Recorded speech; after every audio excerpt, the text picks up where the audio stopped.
Assalamualaikum warahmatullahi wabarakatuh. Perkenalkan, saya Fariduddin Maulana Hafiz, NIM 2023 11 129. Di sini saya akan menjelaskan tugas sistem kontrol industri. Pertama, latar belakang industri modern menuntut kecepatan, konsistensi, dan keamanan dalam produksi. Sistem kontrol industri hadir untuk mengatur mesin agar berjalan secara otomatis. Salah satu sistem yang banyak dipakai adalah pneumatik, yaitu penggunaan udara bertekanan untuk menggerakkan mesin. Di pabrik makanan, kecepatan proses pengemasan penting karena volume produksi tinggi dan standar higienis harus terjaga. Kemudian di sini adalah penerapan sistem kontrol pneumatik pada proses pengemasan makanan di pabrik. Pengemasan makanan memerlukan sistem yang cepat, bersih, dan juga aman. Pneumatik cocok digunakan karena tidak menimbulkan percikan api yang dimana aman untuk produksi makanan. Kemudian gerakannya yang cepat dan bisa diulang dengan konsisten juga merupakan salah satu faktor mengapa sistem kontrol pneumatik ini digunakan di industri. Kemudian yang paling terakhir adalah perawatan yang lebih sederhana dibandingkan dengan sistem hidrolik juga merupakan salah satu faktor mengapa sistem kontrol pneumatik ini digunakan. Kemudian ada tantangan dan solusinya. Yang pertama tantangannya itu adalah kebocoran udara yang dapat menurunkan tekanan dan membuat mesin melambat. Solusinya adalah menggunakan FRL atau Filter Regulator Lubricator agar udara tetap bersih dan tekanan juga tetap stabil. Kemudian untuk tantangan yang kedua yaitu adalah ketidakstabilan tekanan menyebabkan hasil pengemasan tidak bisa rapat. Solusinya adalah dengan menambahkan sensor tekanan dan juga sensor posisi untuk kontrol yang lebih presisi. Kemudian tantangan yang ketiga yaitu adalah kontaminasi udara yang bisa mengganggu standar kebersihan makanan. Solusinya adalah menerapkan jadwal maintenance rutin untuk mencegah kebocoran. Kemudian tantangan yang keempat, yang terakhir adalah keselamatan operator. Solusinya adalah pasang emergency stop dan pelindung mekanis demi keamanan operator. Kemudian ada struktur sistem.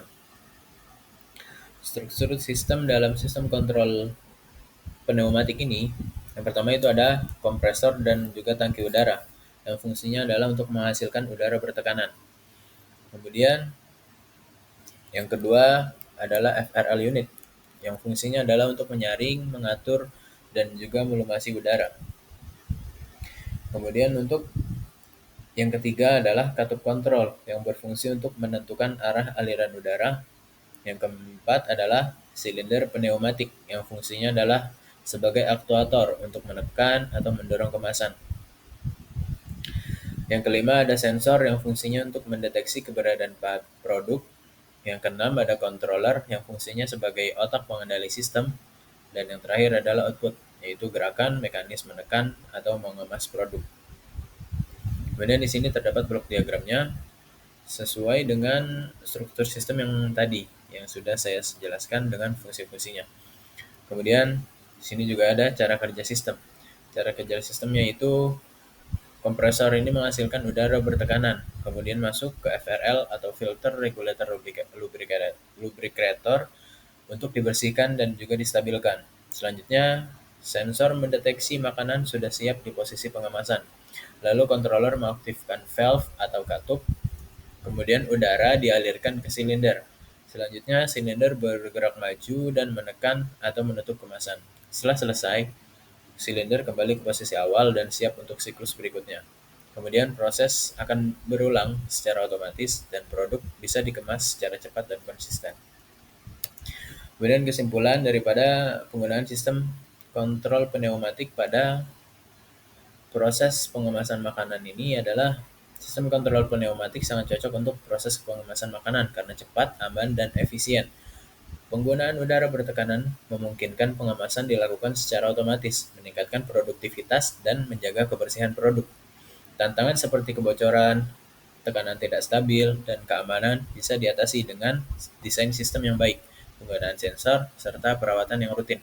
Dengan penerapan sistem kontrol pneumatik ini, pabrik makanan dapat memenuhi tuntutan produksi massal dengan hasil yang konsisten dan tetap higienis. Mungkin cukup sekian penjelasan mengenai tugas pertama sistem kontrol adaptif ini. Kurang dan lebihnya mohon dimaafkan. Wassalamualaikum warahmatullahi wabarakatuh.